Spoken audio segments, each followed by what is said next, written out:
Hey guys, कैसे आप सभी लोग यार, welcome back to a new video. तो आज तो वीडियो में ना हम फिर से लेके आ चुके हैं ब्रांड सी न्यू वीडियो। तो आज तो वीडियो में ना हम क्या करने वाले हैं, इस स्क्वायर ट्यूब तो ना हम आज सॉल्व करने वाले 20 सेकंड के अंदर। तो पिछली वीडियो में ना हमने सॉल्व किया था पिरामिड रूबिक्स ट्यूब। तो उस वीडियो आपने नहीं दी थी तो डिस्क्रिप्शन में लिंक है, वहाँ पे जाके आप फटाफट से वीडियो तो देख लो।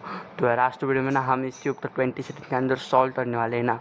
तो चलो आप फटाफट से इस ट्यूब तो हम स्क्रैम्बल करते हैं एंड फिर सॉल्व करना स्टार्ट करते हैं 20 सेकंड के अंदर। एंड मैंने इस ट्यूब तो 20 सेकंड के अंदर सॉल्व कर दिया ना। तो इस वीडियो तो फटाफट आप वीडियो तो लाइक करना, राइट।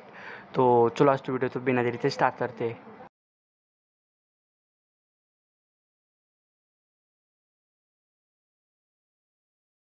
गाइस हमारी पूरी स्क्वायर रूबिक्स क्यूब स्क्रैम्बल हो चुकी है, अच्छे से आप देख सकते हो उनके। एंड आप सॉल्व करते हैं 20 सेकंड के अंदर। तो वाइट से स्टार्ट कर रहा हूँ ना। And 3, 2, 1 start.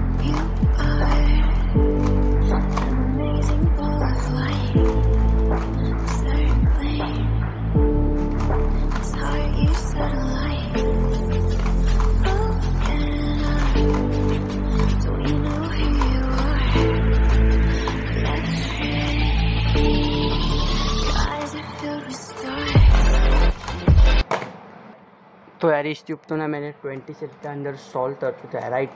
तो यार आज तो वीडियो में से इतना ही। वीडियो पसंद आए तो वीडियो तो लाइक करना, चैनल तो जरूर से सब्सक्राइब करना। तो मिलता है वीडियो में यार, बाय।